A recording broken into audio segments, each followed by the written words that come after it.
Então o reino dos céus será semelhante às 10 virgens, que tomando as suas lâmpadas saíram ao encontro do esposo. 5 delas eram prudentes, 5 loucas. As loucas, tomando as suas lâmpadas, não levaram azeite consigo. Mas as prudentes levaram azeite em suas vasilhas, com suas lâmpadas. E tardando o esposo, tosquenejaram todas e adormeceram. Mas à meia-noite ouviu-se um clamor: aí vem o esposo, sair ao encontro. Nosso Deus, reunimos para mais um culto de oração e creio, Senhor, que o Senhor até aqui tem nos ouvido, até aqui tem nos atendido,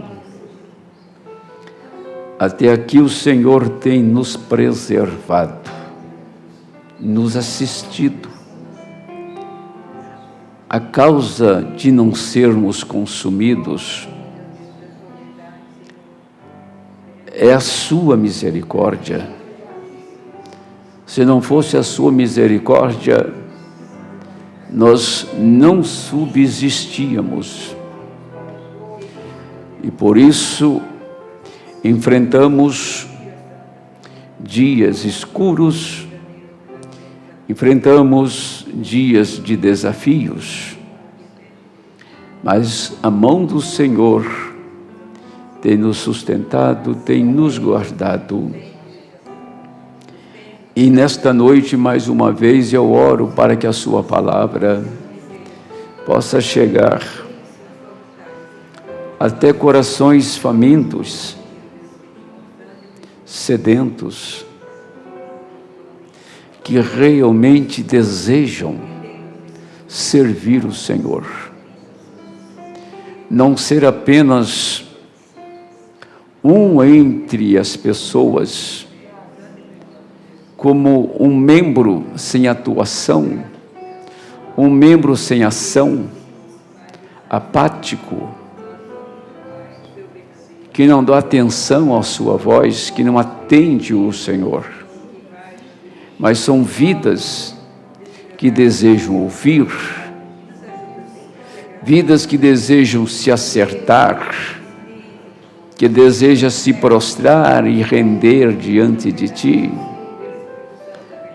São almas que o Senhor comprou com mais alto preço, que jamais mortais compreenderiam ou teria esta soma: o sangue do próprio Deus, o sangue de Emanuel, que nos fez verdadeiros adoradores, o sangue de Emanuel que tem nos redimido e feitos novas criaturas de todos os filhos do Senhor.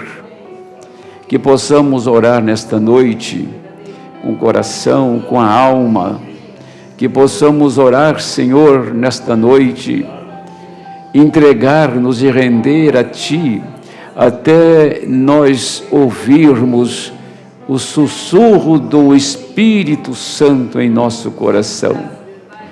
Ele falará conosco de tal maneira que nós nos renderemos a tal ponto que Ele falará conosco e nós desejamos colocar em obra tudo o que Ele falar, tudo o que Ele nos orientar. O Senhor é o único que pode fazer isto, nos capacitar para este tempo, para esta hora final. Ó Deus, são dias tenebrosos, conforme se encontram escritos nas profecias. Mas foram em dias difíceis que o seu povo venceu. E não é diferente hoje, dias difíceis. para que possamos provar que somos filhos ungidos e que pelo Teu Espírito nós somos vencedores. Perdoa os nossos pecados, nós oramos em nome de Jesus Cristo. Amém, Senhor. Pode sentar.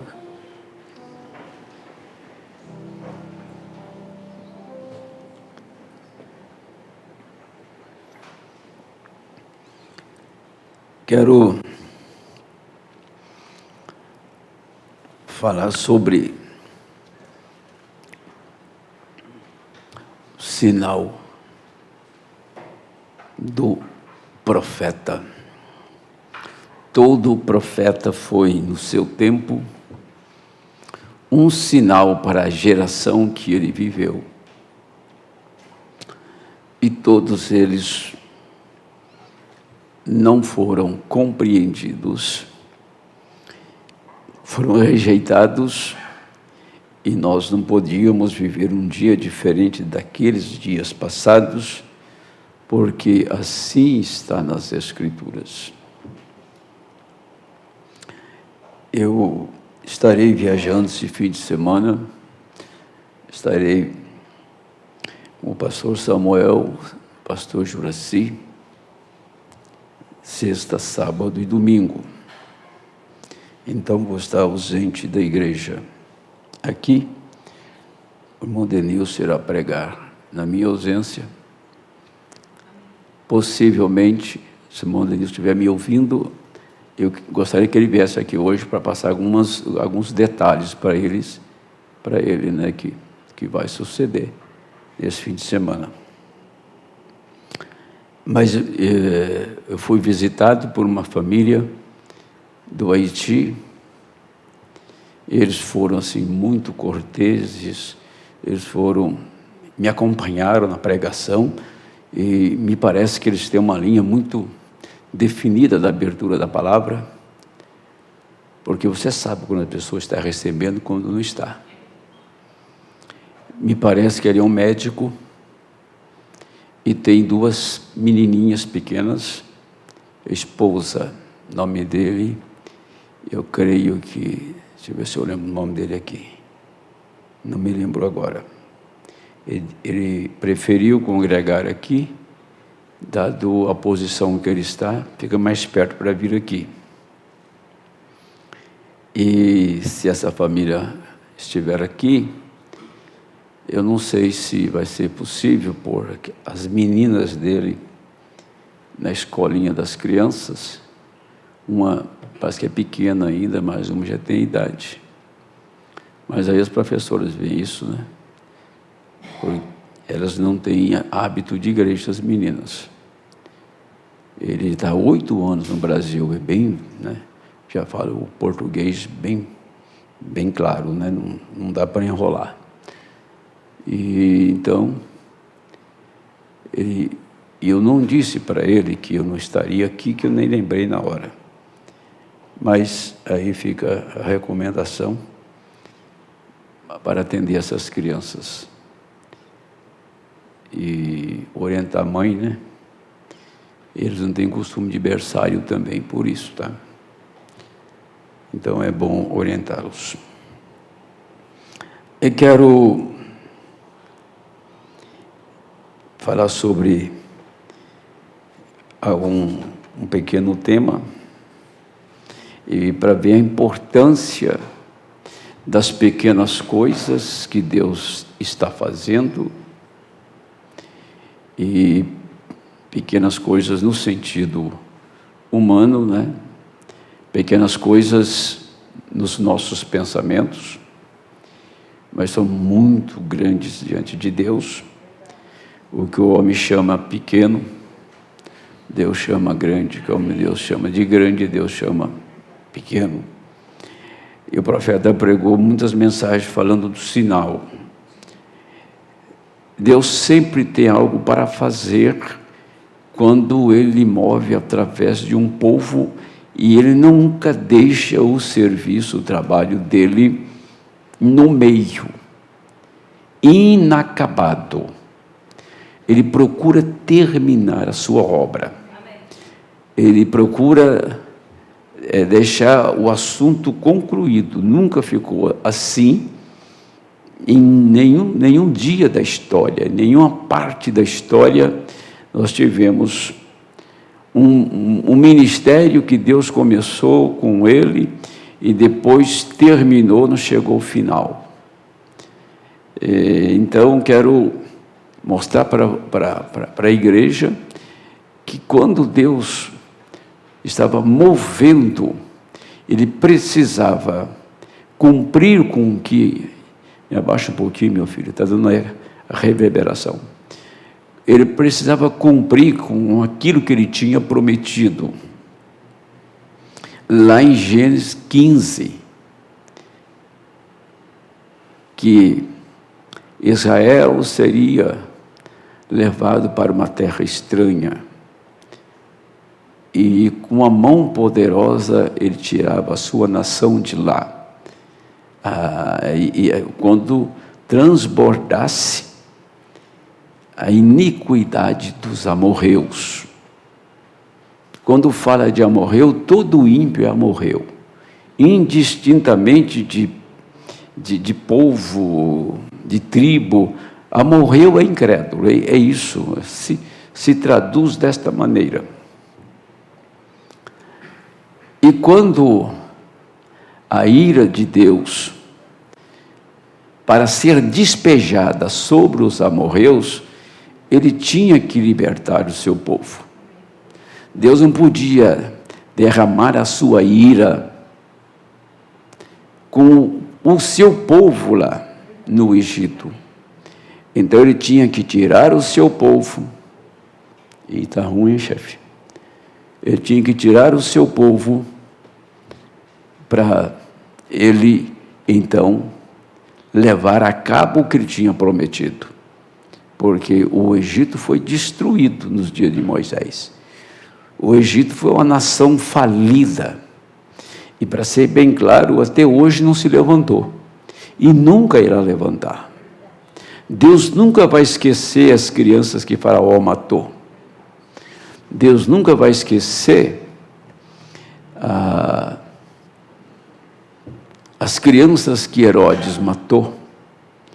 Deus nunca vai esquecer os assassínios de Roma ao longo da história das eras negras.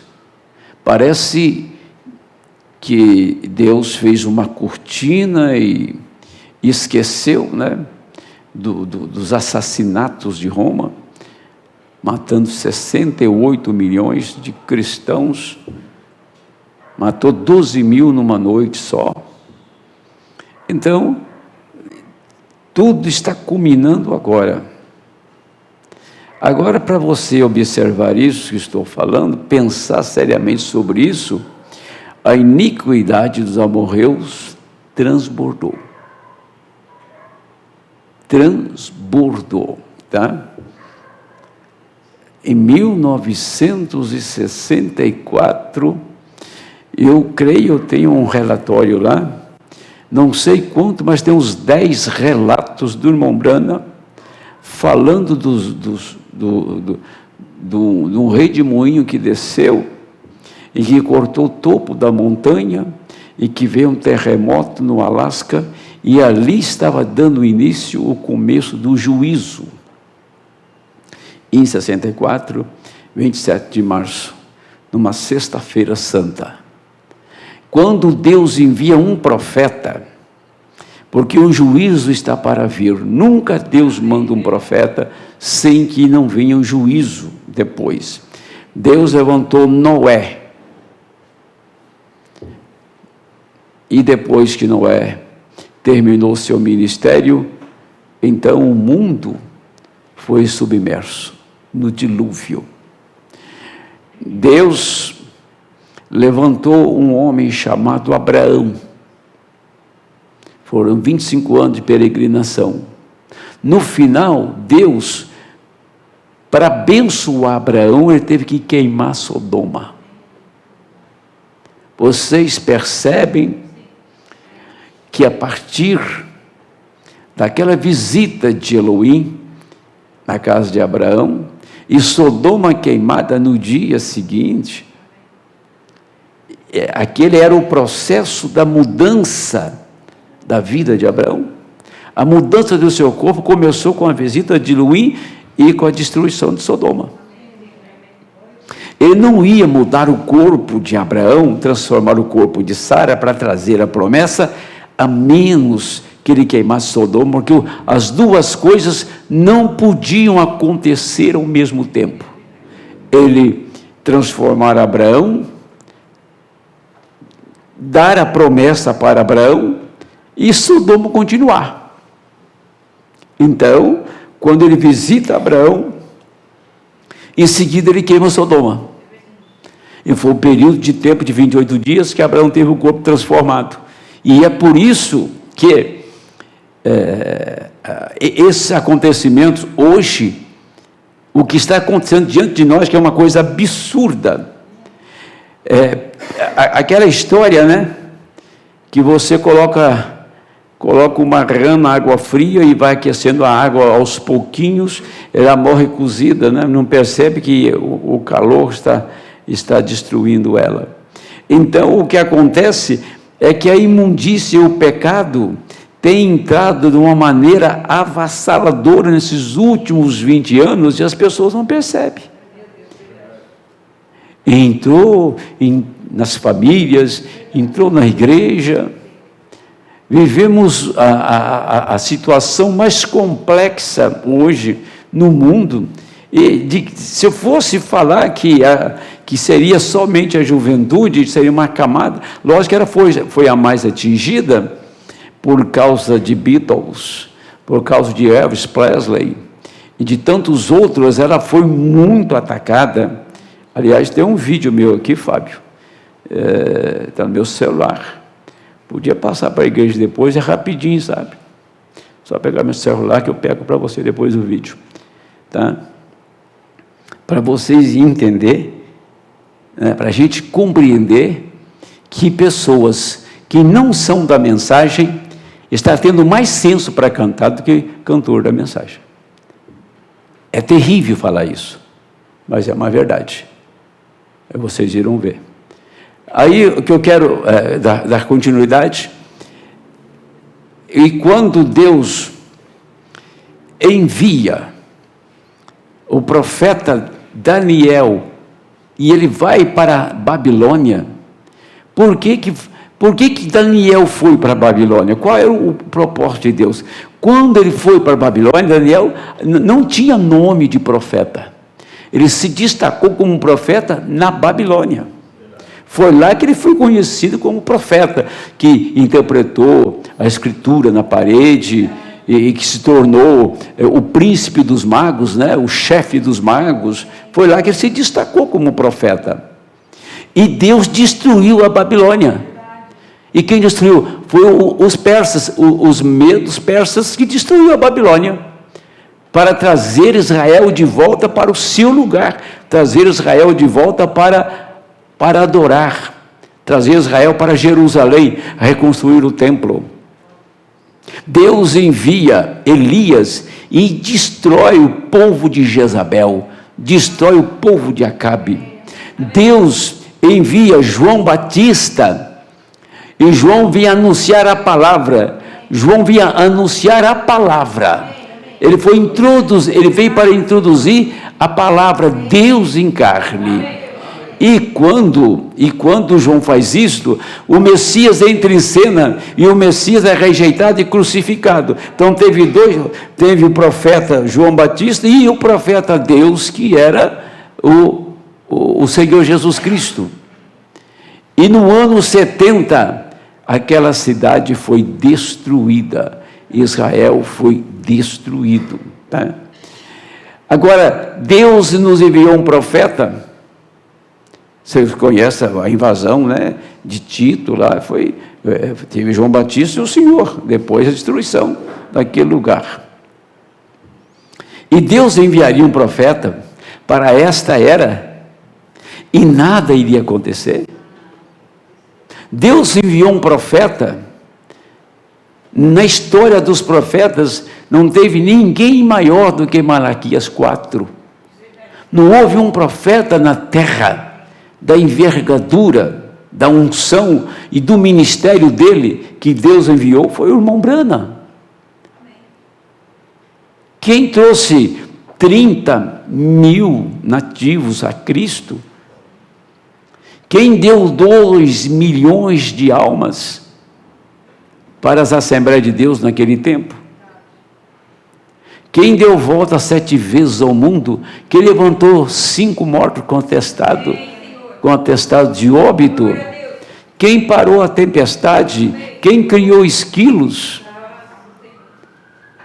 Todas as maravilhas que Deus fez, mas a principal foi abrir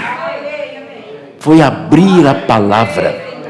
O principal foi revelar os mistérios, porque sem a revelação dos mistérios não há arrebatamento. Sem a revelação da palavra não haverá rapto. Então Deus tinha que cumprir o que ele disse em Apocalipse 10:7, que nos dias da voz do 7º anjo seria cumprido, terminado todos os mistérios de Deus. Por isso que o profeta foi lá na mente de Deus antes da fundação do mundo, na série de mensagens de adoção, ele vai trazendo aonde você estava, quem você era. Por isso, eu quero, nesta noite, antes de eu entrar no que tenho para falar, literalmente, para dizer, você não converte ninguém. Nós não podemos melhorar ninguém. Esquece isso. Essa mania de querer insufrar as pessoas na igreja, enterrá-las na igreja, é melhor fora da igreja para não encher a paciência aqui. Essa é a verdade. Que não acompanhe os cultos, que não escuta o que está sendo dito. É melhor fora do que aqui dentro, porque ela está só somando juízo para ela. Porque Deus não se deixa escarnecer. O que você plantar é o que você vai colher. Entendeu? É por isso que você, o filhinho, a filhinha, nada disso, se é meu filho, se não é, não tem conserto, não tem acerto. Deus não pôde salvar Esaú, sendo filho de Isaac e de Rebeca. Não pôde. Eleição é uma coisa fina, muito fina, muito preciosa. Se não for eleito, o que vai fazer você entender, compreender a palavra, é a sua eleição.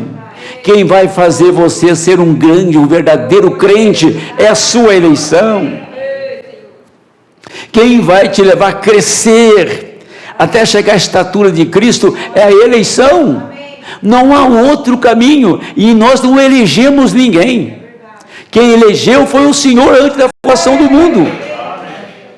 A missão que nós temos é pregar esta mensagem da maneira que ela é. Será que os pregadores teriam coragem de pregar hoje o que o irmão Bruno pregou há 60 anos atrás? Será que eles teriam coragem de pregar, ensinar, falar como ele falou? Eu falei recentemente sobre São Lucas 17, verso 30, e falei sobre São Lucas 17, é isso mesmo, São Lucas, o 30 não, antes um pouco, 17 e 20, tá? O Senhor diz, como foi nos dias de Noé, como foi nos dias de Ló. A pergunta que eu fiz, os dias dele eram dias de Ló? Nos dias do Senhor Jesus tinha tanto paganismo, tinha tanto homossexualismo, lesbianismo, tinha tantos partidos políticos mais perversos.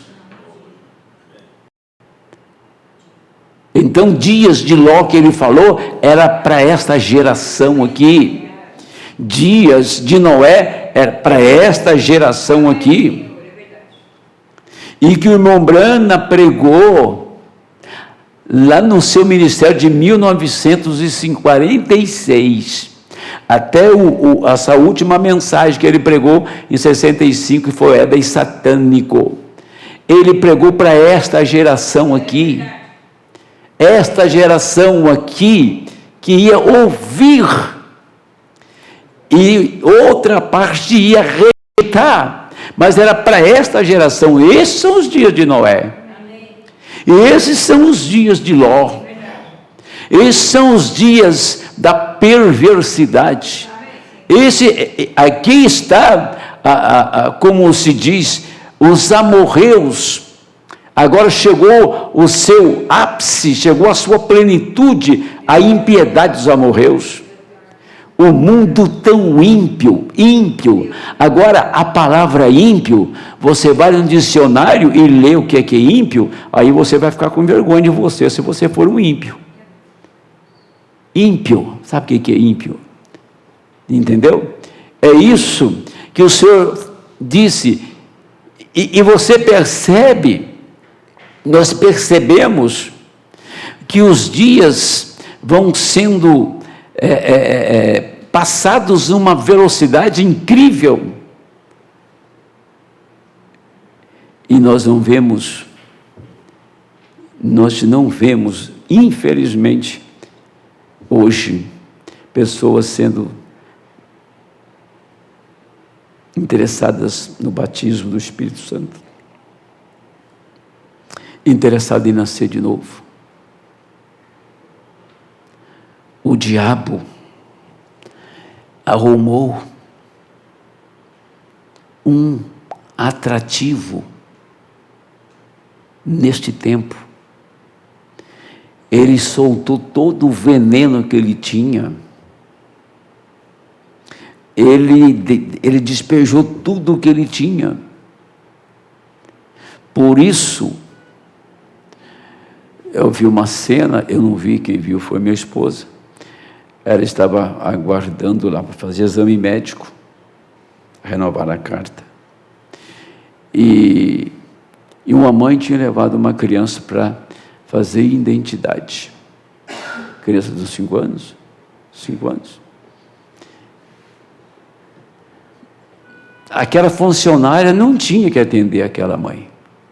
Aquela criança só faltou cuspir na cara da funcionária. Ela precisava tirar uma fotografia da criança normal, mas a criança não ficava com o rosto normal e nem parava, com o celular na mão, fazendo selfie, 5 anos, selfie, fazia biquinho, pá. E quando a mãe ia ajeitar, ele gritava, ele esperneava. Olha, enrolou o tempo, e a moça não conseguia fazer a foto dele, para fazer a identidade dele, porque ele não soltava o celular nem assim para dar para a mãe, naquele momento ali. O que você espera de uma desgraça dessa? O que vai dar isso? Essa criança tem culpa? Culpa é a mãe. É o tipo de pai hoje que nós estamos tendo, que não vale nada. Sabe? Todas as vezes que você vai corrigir o seu filho com afeto, você está matando ele. Afeto. Mas se você usar a Bíblia para corrigir, você vai acertar ele. Porque Deus vai cuidar do assunto. Porque o Senhor vai cuidar do assunto. Então, ser educador na igreja não é ser educador de escola como a irmã Janete é. Porque ela tem que submeter a um programa da escola, e o governo que envia. Aqui nós temos que submeter a palavra. E a palavra resolve o assunto. Pode ter certeza, a palavra resolve o assunto. Então, não é querer você fazer das pessoas cristãs. Elas serão cristãs de qualquer maneira, se elas são chamadas. Se elas não forem, não há corte de apelo para isto. Por isso que, se Deus enviou um profeta porque o juízo é iminente. Uma destruição é iminente. Nenhum sinal mais chama a atenção das pessoas. Nenhum. Mas vai ter um último sinal para elas, quando elas quiserem ouvir a voz desse sinal, o tempo delas passaram. Terminou-se o tempo delas. O irmão Brana disse, na mensagem, um super sinal. Observe a Deus em sua maneira de operar. Deus em sua maneira de operar.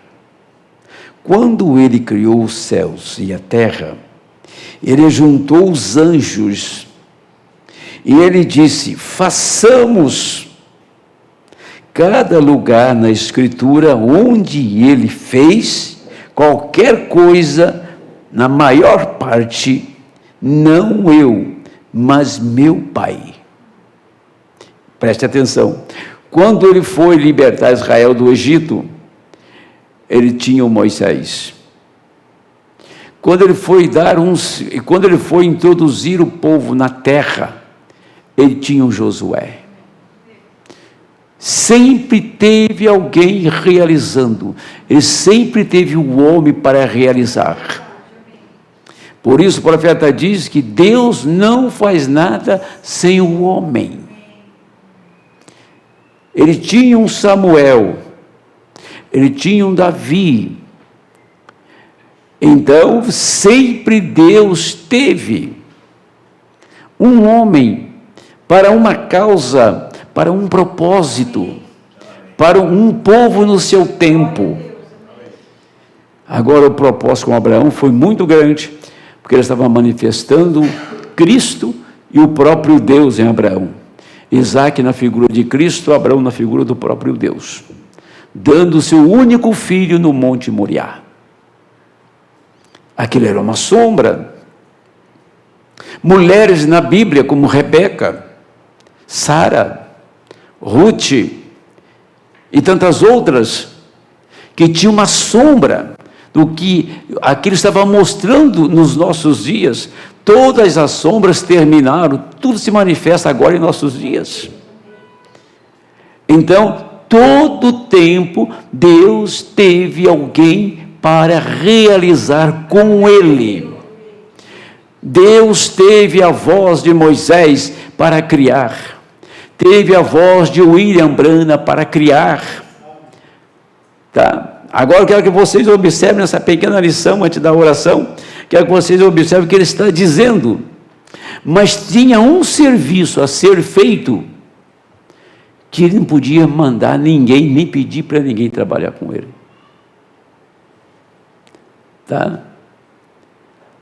O que nós vamos aprender nesses poucos parágrafos aqui, vai tirar o seu cansaço e o seu desânimo. É isto. Vai tirar a sua vontade de orar, vai tirar a sua preguiça de orar, quer dizer. Se você realmente receber como está aqui. Tenho algo para Deus fazer que nem um anjo podia, nem um profeta, ninguém, nem Jó, nem Noé, nem Daniel, os homens, um homem que Deus disse para Daniel, que Daniel era muito amado, disse para Davi, tu és um homem segundo o meu coração. Quando fala segundo o meu coração, diz, o seu coração, Davi, é o meu. Tá? Agora veio um camarada que ele é cru no ensinamento, vai entrar no assunto da morte de Urias e o caso de Batseba, vai fazer uma mistura e vai confundir todo o povo. Há certos assuntos na Bíblia que é melhor você não enfiar o seu nariz, porque você vai se enrolar. Se não tem a devida revelação daquilo que está, a maneira que Deus fez, a maneira que Ele realizou. Você pode até ser bastante áspero, você pode ser até bastante, como se diz, mal educado e tratar mal um ímpio e vai embora para frente. Não trate mal um ungido de Deus, que você vai ter problema. Não trate mal um chamado de Deus, um ungido do Senhor, você terá problema. E pior, quando os problemas começam a acontecer, surgir, as pessoas têm amnésia, nunca ela vai se lembrar que foi de um ato, há anos atrás, ela não lembra mais o que ela fez, ela não pode se arrepender daquilo por não lembrar que aquilo é a causa do problema dela agora.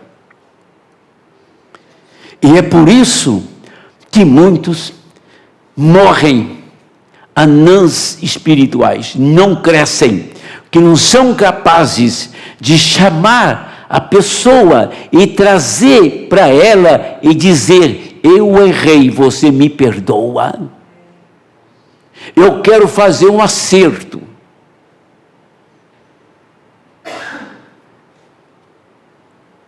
Tem muitas pessoas que não fazem, mas admitem outros fazer, torna-se coparticipante e cúmplice. É a mesma coisa, eu sou um pastor, e se eu tivesse um comércio, eu não venderia cachaça, né? Não venderia bebida alcoólica. Aí eu pego aquele comércio e falo assim pro irmão Gil aqui: escuta, toma conta daquilo para mim lá, que eu sou pastor, eu não posso vender bebida alcoólica. Mas você não é crente mesmo, vai lá e toma conta para mim lá. O que vocês acham disso? Está certo? Muitos têm essa atitude. Esse é o problema. Não faz, mas manda os outros fazer para ela. Então, ela é coparticipante daquilo. Ele é coparticipante daquilo. Aí que está os problemas das pessoas, às vezes, está com a vida toda enrolada e não descobrir por quê. Porque elas não dão oportunidade para o Senhor tratar com elas. E nós procuramos e chegar diante de Deus e fazer uma pergunta para o Senhor: Senhor, por que eu não consigo orar? Senhor, por que eu não consigo jejuar? Senhor, por que eu não consigo ser mais assíduo na igreja, frequentar mais os cultos? Pergunta para Ele. E se nós formos sinceros, Ele vai dizer por quê. Porque uma coisa que engana demais é cara de religioso. Religioso é uma maravilha, né? Está sempre, ali fora ele pode até estar azedo, e estar ali fora pode até estar com um problema, e lá com a família dele, com um problema no trabalho, ele pode estar assim, meio... Mas, quando ele chega na igreja, maravilha, ele vira um santo, santo de rabo chifre, ele vira um santo. Se fosse pregador no púlpito, seria uma maravilha, seria um sermão que fazia até a igreja chorar. Vocês não vão encontrar esse caráter em mim, misericórdia. Não vai ver mesmo, pode ter certeza. Parece um velho mentiroso. Mentir já não presta, mas para ser um velho, e muito mais um velho que é pastor, é pior ainda. Tem 3 agravantes aí, né? Primeiro é ser mentiroso, segundo é ser velho, terceiro é ser pastor mentiroso. São 3 agravantes. Que Deus me guarde. Eu continuo com essa igrejinha assim, ela vai ficar menor, mas eu não estou tendo problema. Eu quero que essa igreja escute sempre a voz do Senhor. Vamos lá. Mas quando isso chegou ao plano de redenção, ele veio só. Não veio o anjo com ele, não veio Moisés com ele, e não veio Noé com ele, não veio Jó com ele. Ele veio sozinho.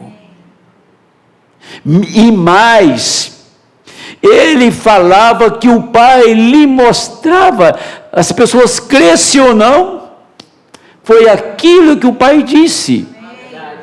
Se eles crescem ou não crescem. Mas que sermãozinho meia polegada, né? Que sermãozinho, mas de um neófito, não sabe nem o que está falando. Não tinha problema, foi o Pai que mandou ele falar aquelas palavras. Então ele veio sozinho, tá? Ele veio só, ninguém estava com ele. Ele era o único que podia vir. Um anjo não podia fazer isto. Outro homem chamado seu filho não podia fazer isto. Outro chamado, outra coisa, uma virgem santa, ou uma mãe santa, ou algum santo, não podia fazer isto. Deus tinha que vir. Eu lhes darei um sinal. Uma virgem conceberá, e um filho nascerá, e ele será Emanuel, Deus conosco, o super sinal, Deus em seu povo, Deus com seu povo, Deus se torna seu povo. Deus é homem, Deus e o homem se tornam um sinal, uma pedra de tropeço para o mundo, mas uma esperança bendita para o crente, um sinal que falarão mal dele, falar mal do sinal, um sinal que irão criticar, um sinal que irão falar mal dele, quando abriu a palavra, que esta nuvem que está aqui apareceu, foi revelado para nós, falaram mal disto aqui. Toda esta igreja que me ouve, tanto a que está presente, como a igreja que está na transmissão, sabe o que aconteceu, quando o sinal manifestou para um grupo de ministros, falaram mal do sinal, como falaram mal quando Jesus apareceu. Ele era o sinal de Deus, ele era a manifestação de Deus. Deus, Jeová, o Todo-Poderoso, Criador do céu e da terra, agora é o homem. Sangue corre em suas veias. Ele agora tem um sistema central de nervos, ele agora tem músculo, ele agora tem coração, ele agora tem fígado, ele agora tem pernas e braços, tem olhos, tem ouvidos. Ele agora é um homem no sentido real da palavra, mas em outro sentido ele era Deus. Ele está tentando fazer com que esta igreja comece a crer e saber quem ela é. Não um camarada mesquinho que fica lá na porta da igreja só para criticar o pastor, criticar a igreja e outros ali na rua. Não uma pessoa que fica o tempo todo procurando uma brechinha para arrumar um problema dentro da igreja. Esse é um espírito de Satanás, do diabo. Nós estamos procurando fechar as arestas. Nós estamos procurando trazer uma igreja para a presença de Deus, trazer uma igreja pura, santa, redimida, cheia do Espírito Santo, para adorar em espírito e em verdade. Nós estamos procurando manifestar esse Deus dentro de nós, a manifestação dos filhos de Deus. Deus está se manifestando neste tempo, nesta hora, através de homens e mulheres humildes, que o mundo nada sabe sobre eles. Amém. Observe uma coisa que vou dizer. Você pensa que você é uma pessoa decrépita, sem valor? no sentido humano, a gente não é muita coisa mesmo. Quando levaram para fazer um teste, quanto um homem tinha de, como é que chama? O que forma o corpo humano? Hã? Não, filho, queimaram o homem dele, fizeram cinza dele. Não. Nada disso. Nada disso. Foi pesado numa balança. O homem deu 60 gramas. Tá? Ele estava fazendo uma pesquisa, o meu Brando acompanhou essa pesquisa, então trouxeram a cinza de um homem e deu 60 gramas. Aí um falou para o outro assim, a gente não é muita coisa mesmo, né? Nós pesamos 60 gramas. Eu acredito que eu esqueci o nome da substância que o corpo, depois de reduzido a cinza, ele se torna. Tá? Tem 16 elementos na Terra que formam o corpo humano, não tem? Então, eram esses 16 elementos. Deu 60 gramas, é o que o homem era. Então, é isso que nós somos. 60 gramas de cinzas. Não é muita coisa, né? Não é muita coisa, 60 gramas de cinza. E Deus toma estas 60 gramas de cinzas. Tá? Pode buscar essa aí, Fábio, aí. Peso de um homem cinza aí, que você vai achar aí, não busca. Tá? 60 gramas é o que você é o que eu sou. E Deus toma essas 60 gramas de cinza e faz com que o mar vermelho pare diante dele, faz com que sangue venha sobre as águas. Deus toma 60 gramas de cinzas e faz vir esquilos à existência e para a tempestade. É isso que você tem que saber, não é o quanto você é grande, quão grande é o Deus que te redimiu e fez aquilo que você é. E é por isso que ele veio só quando se trata de redenção, quando se trata de salvação, não tinha ninguém no céu, na terra e embaixo da terra que era capaz de preencher os requisitos. Mas um nascido de mulher, um homem no sentido real da palavra, chamado Jesus de Nazaré, foi capaz de cumprir com os requisitos para você estar aqui hoje, para estarmos reunidos aqui hoje.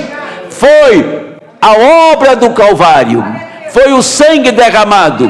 Aquele sangue, se fizesse um DNA, ele não tinha nenhuma linhagem que desse certo, porque aquele sangue era sangue de Deus, tá? Quando faz o DNA, descobre o seu pai. Fazia o DNA do Senhor e descobriu quem que era o pai dele. Como é que ia saber? Como? Quem é o seu pai? Vai lá no DNA. Então chega um DNA, você não sabe quem é o pai, porque o pai, ele é invisível, ele é eterno, é o Espírito Santo que gerou aquele corpo. Por isso então que ele veio com poder nas veias para fazer uma igreja como esta, capaz de enfrentar os problemas desta hora, o pecado desse dia, enfrentar a fúria de Satanás e sair ilesa, sem ser tocado pelo diabo, sem ser manipulada pelo diabo, mas uma igreja pura que para Satanás lá no terreno dele, ele não passa no terreno lá de cá. Esta é a igreja que ele redimiu com o seu sangue. Ninguém podia fazer esse serviço, só ele podia te redimir. Ele teve outro tempo que provou. Ele provou no dilúvio que ele era Deus do julgamento e o Deus da misericórdia para aqueles que guardam os seus mandamentos. Ele teve 100 anos de misericórdia. Não está muito longe não, né? Porque depois que os céus abriu, já faz 60. Abriu, já faz 60. que Deus está tendo misericórdia. Ele mostrou na sarça ardente, através de um sinal, que ele guardaria cada promessa que ele fez. E no Mar Vermelho, ele mostrou que ele abriria um caminho para aqueles que estavam tentando fazer o certo e seguir os seus mandamentos. Não importa o que o interrompesse, Deus provou no Mar Vermelho e deu um sinal de que ele podia abrir o mar. Em cada tentação, ele fará uma via de escape. Tá? Diz, a mamãe não crê nisto, o papai não crê nisto, a igreja não crê nisto. Não importa quem não creia nisto. Se você crê nisto, Deus fará uma via de escape. Ele deu um sinal de que ele o faria. Eles estavam em seu caminho diretamente para a terra prometida, onde Deus lhes prometeu. E o Mar Vermelho os barrou. Eles estavam em apuros, eles não sabiam o que fazer. Deus mostrou que ele faria uma via de escape em cada tentação, cada prova. Se você não pode parar de fumar, tome a Deus uma vez. Se você não pode parar de mentir, tome a Deus uma vez. Se você não pode parar de roubar, não pode acabar com este temperamento, tome Deus uma vez. Se você não sente vontade de ir à igreja, e você não pode chegar a parte alguma, tome a Deus com você uma vez, tome sua promessa. Ele provou no Mar Vermelho que ele fará uma via de escape. Deus deu muitos sinais, amém? Pronto, acabou. Precisa um pouquinho, sabe? Um pouquinho não, precisa de um instinto divino, de encorajamento, para romper certas barreiras, para romper certas situações. O quê? Tem pessoa que diz, não, pastor, gostaria tanto de ser um crente, mas não consigo parar de beber, de fumar. Tem um outro aí que me procura sempre, fala, pastor, eu não consigo parar com cannabis. Ele é refinado, né? Não fala nem o nome da droga, né? Fala que é cannabis. Pastor, eu não consigo parar com cannabis. Lógico que é a maconha, né? Senão eu batizava. Nunca, jamais você poderá vencer com seus esforços humanos, que é um fracasso. Chame a Deus no assunto. Chame a Deus no assunto. Senhor, eu não sou capaz. Aquela porta está fechada, eu não tenho chave, mas Deus sabe como abri-la. Não precisa de chave, chamar chaveiro para ver o segredo da fechadura para abrir. Não tem segredo para o nosso Deus. Não tem porta que Ele não abra.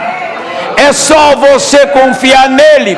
Se Ele te mandar, passe do lado de lá. E você diz, mas tem uma porta, Senhor. Eu mandei você passar, não perguntei se tinha porta. Amém. Deus quer pessoa robusta de fé e corajosa para enfrentar essas adversidades desta hora. É lógico que falando isso, você vai ter a inteligência divina para você traduzir isso para problemas ao seu redor, dificuldades ao nosso redor. Agora, Deus só não vai trabalhar com gente de braço cruzado, com preguiçoso, com pessoa indolente. Agora, se você deseja fazer e rende o seu coração a Deus, Só de você desejar fazer e se entregar a Ele, que já tinha algo sobrenatural acontecendo. Tem algo sobrenatural ali trabalhando, porque ninguém deseja se Deus não pôr esse desejo. Ninguém tem esta coragem se Deus não der esta coragem. Ninguém é capaz de fazer se Deus não capacitar para tomar aquilo, tomar a Deus em sua palavra. Você nunca deve desafiar a Deus, mas se Deus manda você fazer, vai lá e faça. Nunca faça isso de uma maneira precipitada ou com uma voz que é um subterfúgio, quer dizer, uma voz que engana. Mas Senhor, desce em seu coração, Senhor, entra na sua alma, e aquilo começa a rebumbar, começa a trovejar ali, e a voz dele começa a te sacudir, e aquilo se torna uma realidade, aquilo se torna algo real. Levanta, vá lá e faça. Amém. Ou tem medo de ir? Moisés com um cajado na mão, uma mula, uma mulher e um filho. Vou libertar uma nação, sem canhão, sem um exército com espada do meu lado. Eu vou para libertar uma nação. Por quê? Porque ali na sarça eu aprendi em 1 minuto que eu não aprendi em 100 anos, que eu tinha 80 anos.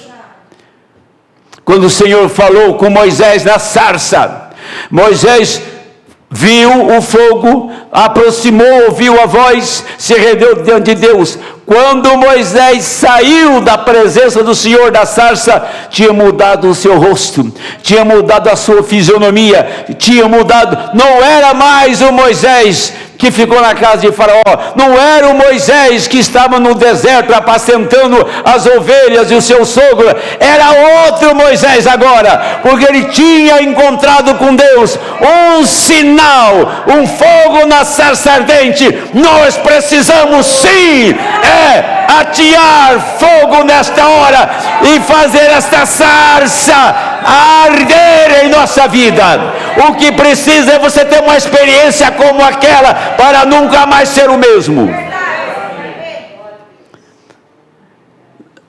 Quando você pensa, isso é uma estratégia diabólica. O diabo, ele enche a sua cabeça de caraminhola,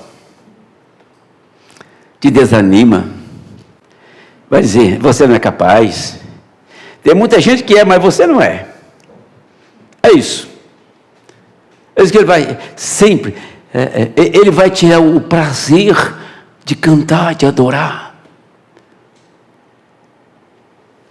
A Bíblia diz nos Salmos, entrai pelas portas com louvor. Você já entra aqui dentro cantando, já entra aqui dentro adorando. Você não entra aqui para ficar maquinando a vida de ninguém e nem a sua própria vida. Você vai sentar nesse banco e vai dar um tempo para Ele de meditação. E o Espírito aproxima ali onde você está e começa a trabalhar na sua alma. E todo hino é gostoso de cantar, toda oração é maravilhosa, toda pregação você escuta o rebombar do trovão, porque você criou a atmosfera para aquilo acontecer. Amém.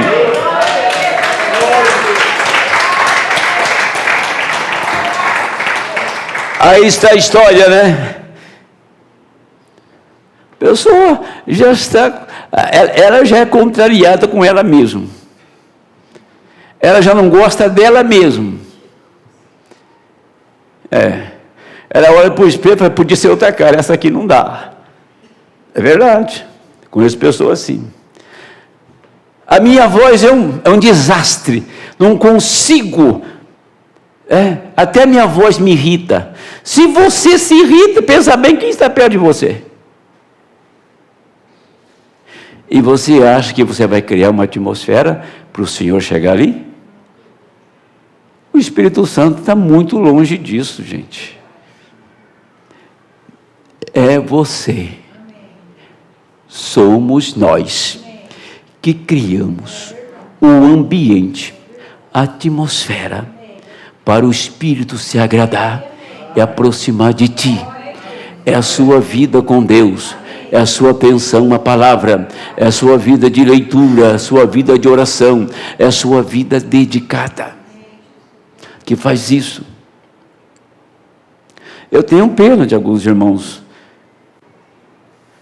tão novinho, mas tem vergonha da Bíblia. Nem a Bíblia eles carregam. Tenho pena de você, viu? O que há mais de precioso, esta palavra, que é letra. Mas se não tivesse essa palavra em letra, ela não entrava na sua carne. É quando você tem ela em letra, e você consegue ler, e a leitura é a voz de Deus. Ela vai entrando nas suas entranhas, e agora esta palavra não está mais na letra, ela está escrita na tábua de carne do seu coração. Você foi mudado, você foi transformado, agora você tem graça, você deseja estar na presença de Deus. A coisa melhor que há para mim é o dia de culto, para ir lá e adorar com meus irmãos. Amém. Isso é um cristão que tem vontade, desejo sempre estar na presença de Deus. Vir à igreja para você não é um peso, não é uma luta, uma batalha. Você vem a pé com chuva, sem chuva, com frio, calor. Você vem na casa de Deus. Quanto maior é a luta para chegar aqui, maior é a benção. Amém.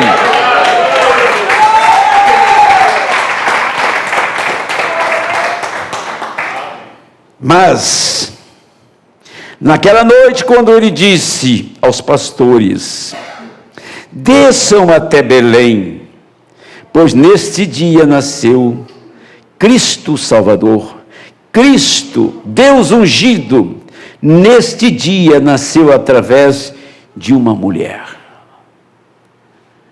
É você olhar para trás agora e contar a história é uma coisa, eu quero ver você estar antes da história acontecer.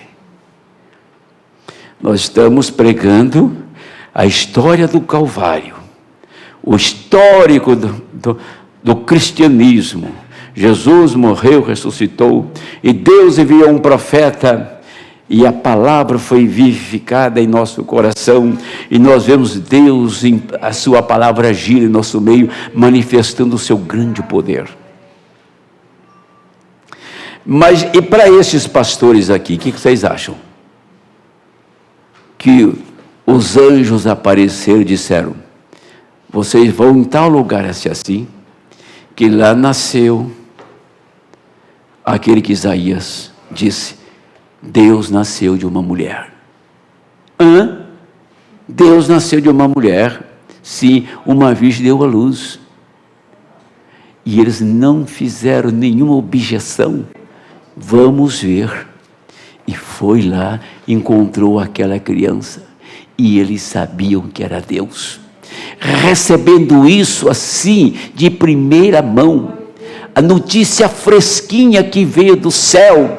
Deus não enviou isso aí para qualquer pessoa, não enviou para Herodes, nem para Pôncio Pilatos, não enviou para o sumo sacerdote, nem para o sacerdote, nem para príncipe nenhum, não mandou para ninguém. Ele foi lá, naquela virada da noite, quase naquela madrugada, pastores que guardavam as suas ovelhas, para que o lobo não atingisse o rebanho. Ele desceu lá entre aqueles pastores, disse: olha, Deus nasceu de uma mulher, ele está em tal lugar. Eles foram lá e encontraram aquela criança, e eles sabiam que era Deus. Notícia fresquinha do céu, veio uma notícia fresquinha do céu, através da mensagem do profeta, que Deus desceu aqui na terra para te encher do Espírito Santo, para te dar adoção. Repete a cena: Deus vive nesta carne, Deus vive nesse homem, nesta mulher. A deidade está presente em nosso meio. Amém. Aí está. Não fazendo.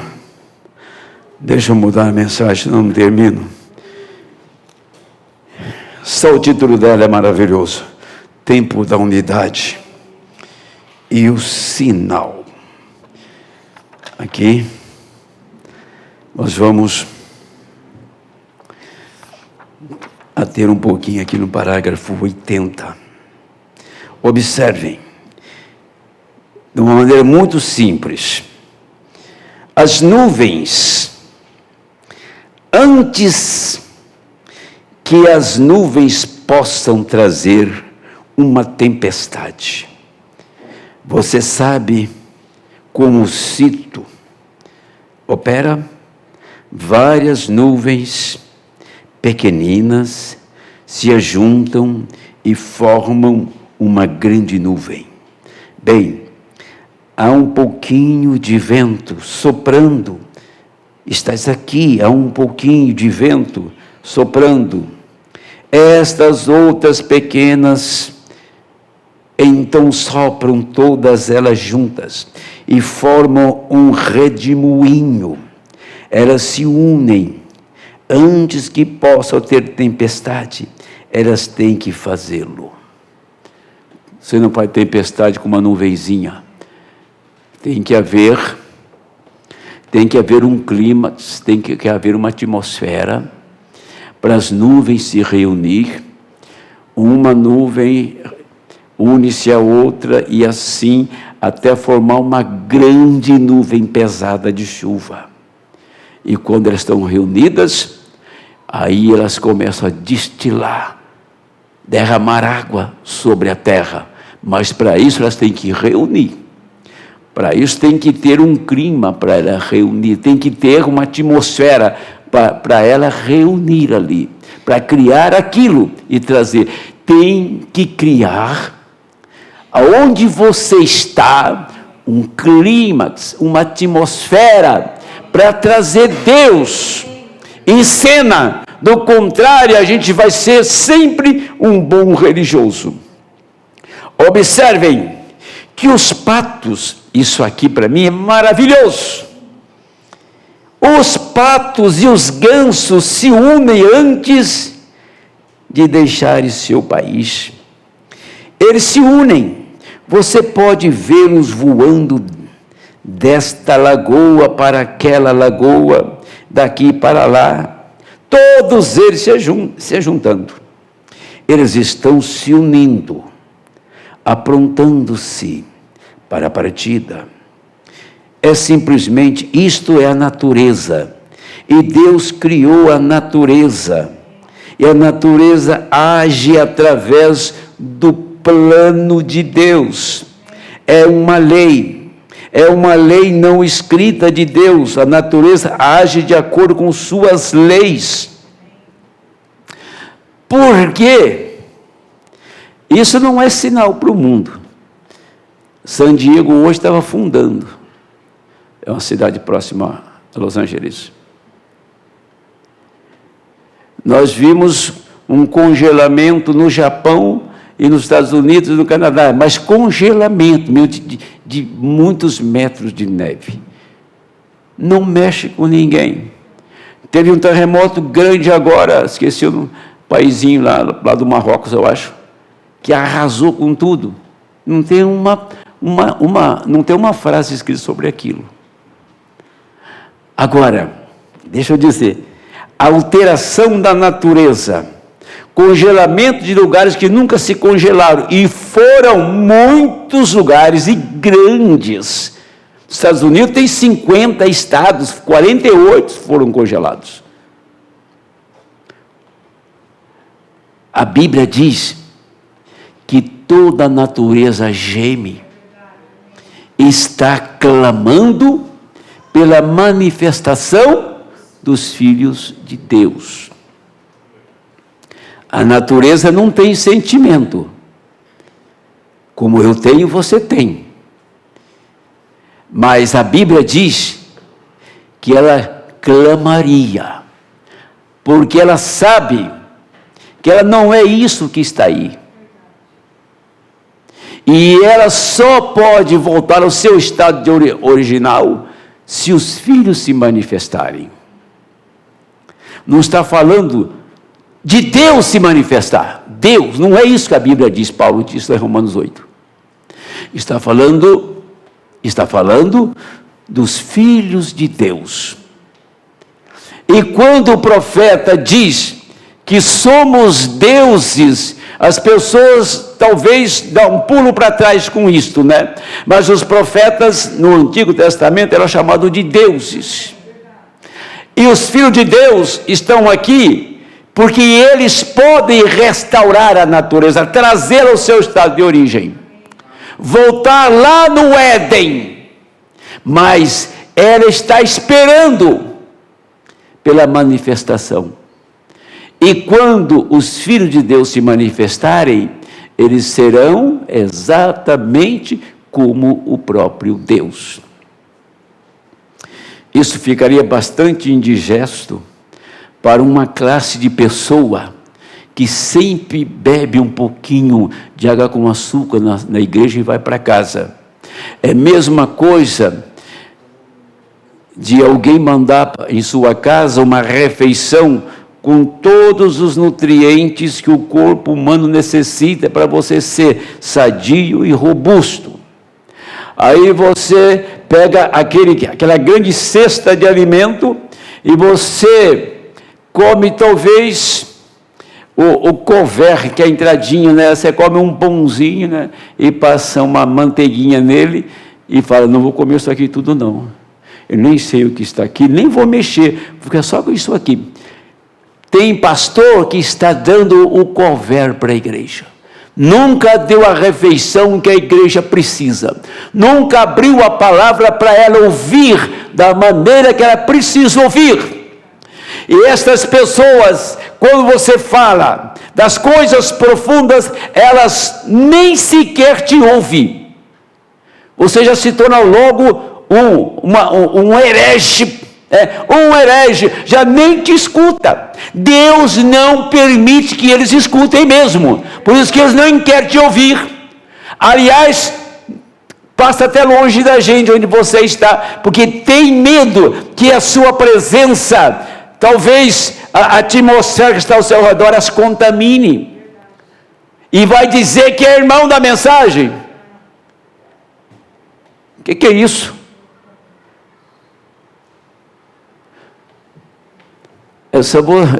Eu não aconselho você fazer isso, né? Mas dá uma olhadinha no que eles estão pregando, ver se você aguenta ficar uns 5 minutos vendo eles. As pessoas mais vazias do mundo, uma sabedoria não tem mais do que eles. Sabe por quê? Porque, escute isto, está se cumprindo na vida deles uma profecia. O Senhor disse que aqueles que têm e não recebe, até aquilo que tem será tirado. Eles tinham a mensagem, por não recebê-la, o pouquinho que tinha, Deus tirou. Estão aí dando tiro para todo lado, não sabe para onde vai. Justamente como estava falando em um funeral, não é funeral de humano não.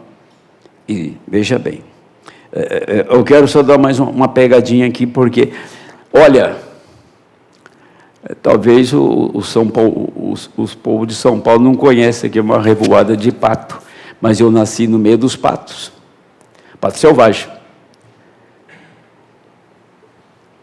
Na minha terra, dava uma revoada de pato selvagem que passava assim, fazia até uma sombra diante do sol. Dezenas, centenas, milhares de patos.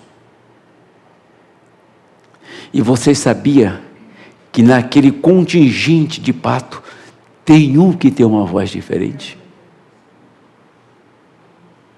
E todos conhecem a voz dele?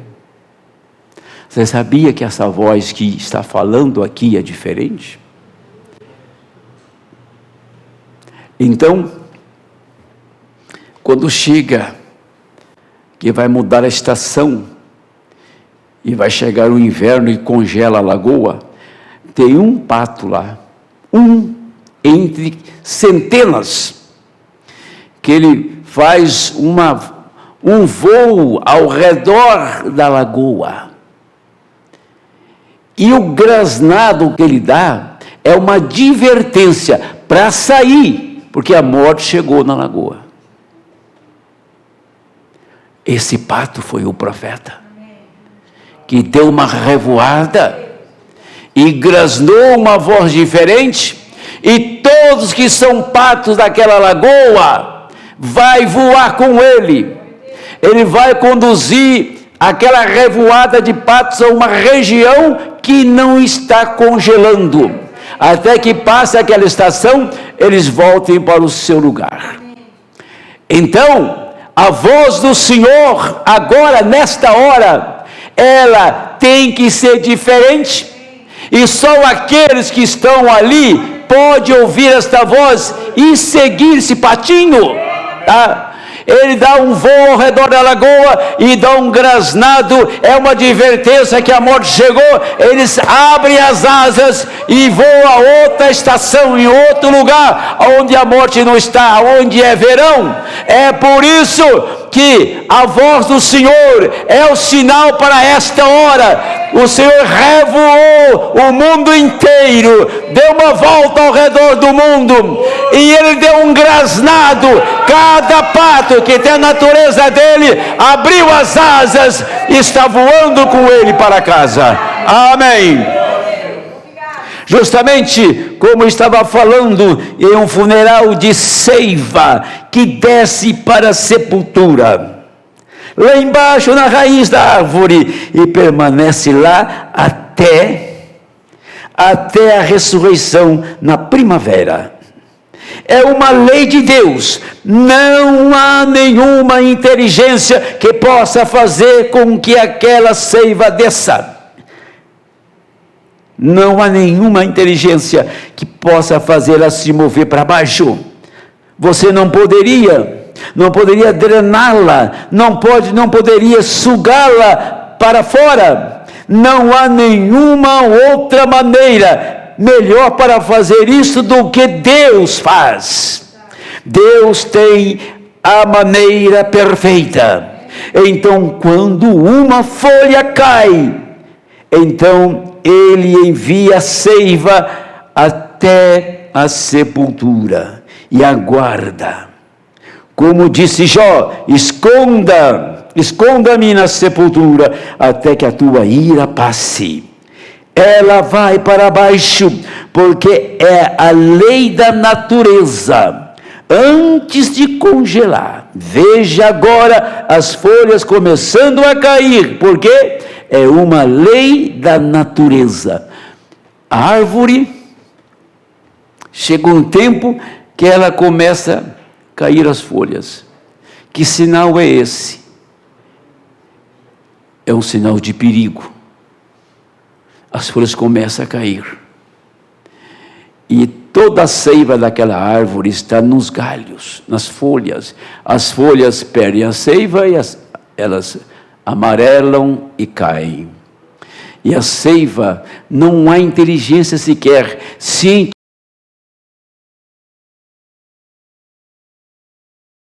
seiva vir para a raiz da árvore do dia a hora que ele quisesse.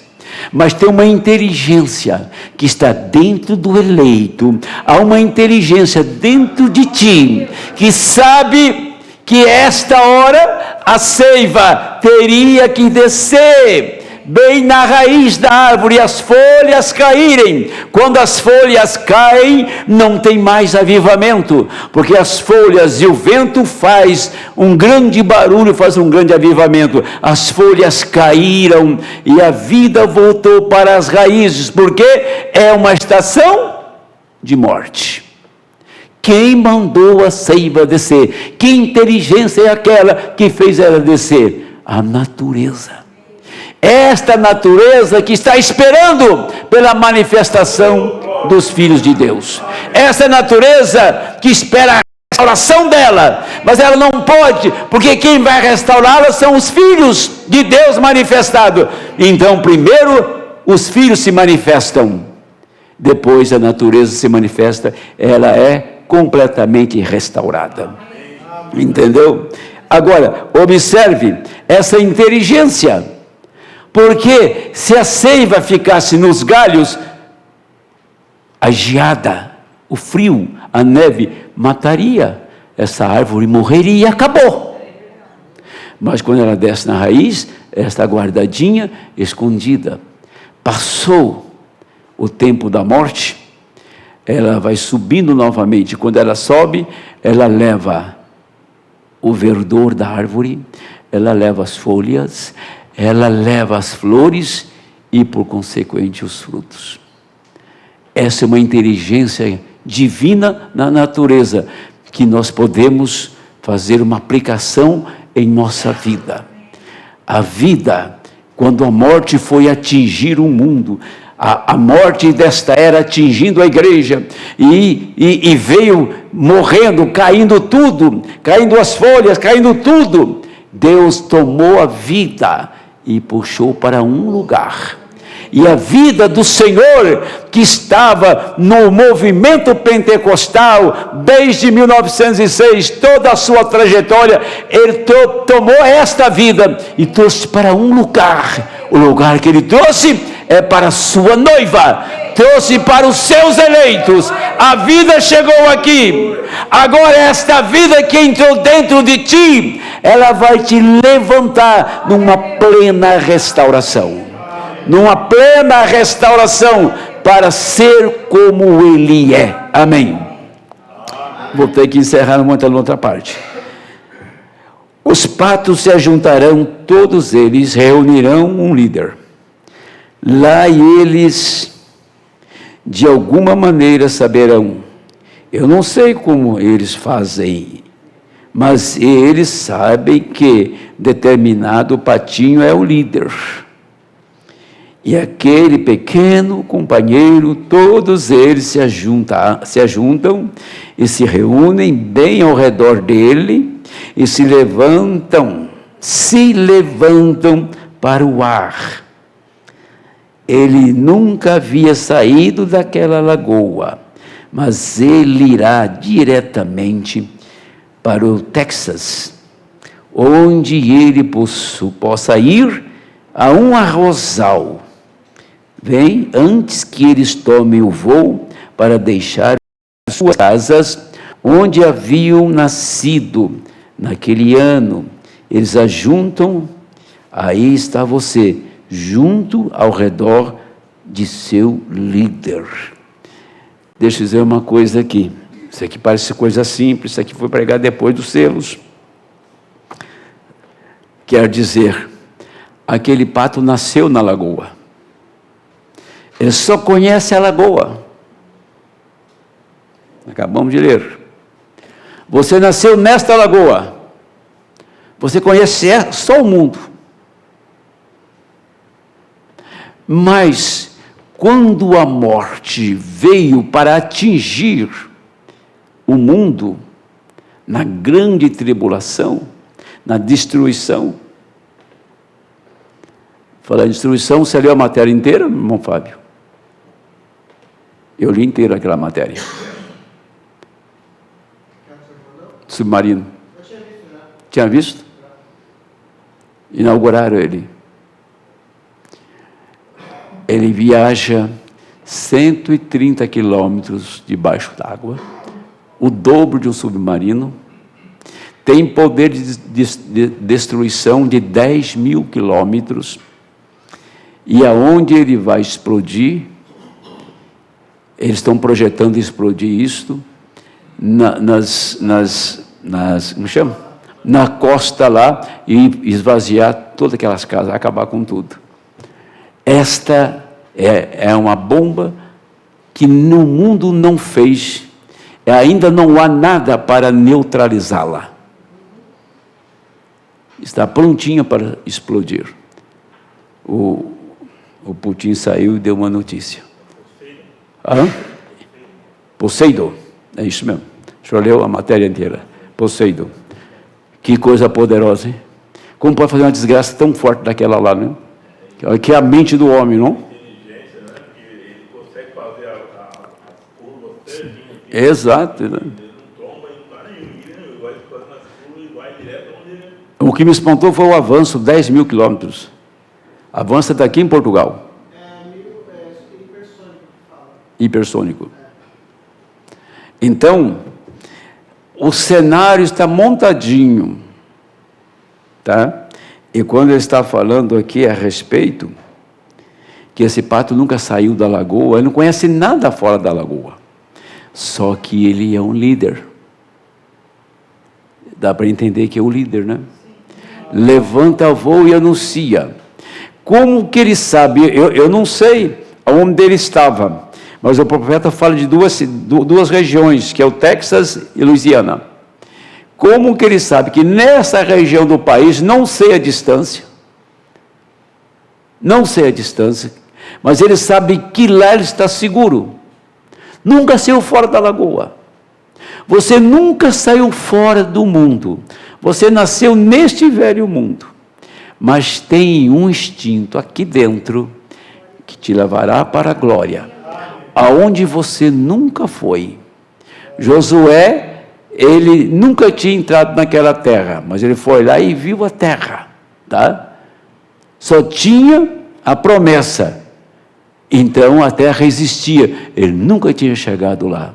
E quando ele foi entrar, ele falou assim para o povo: fique longe da arca, ela vai na frente, porque vocês não conhecem esse caminho ainda. Então, quer dizer, olhe para a palavra e siga a palavra, porque ela conhece o caminho.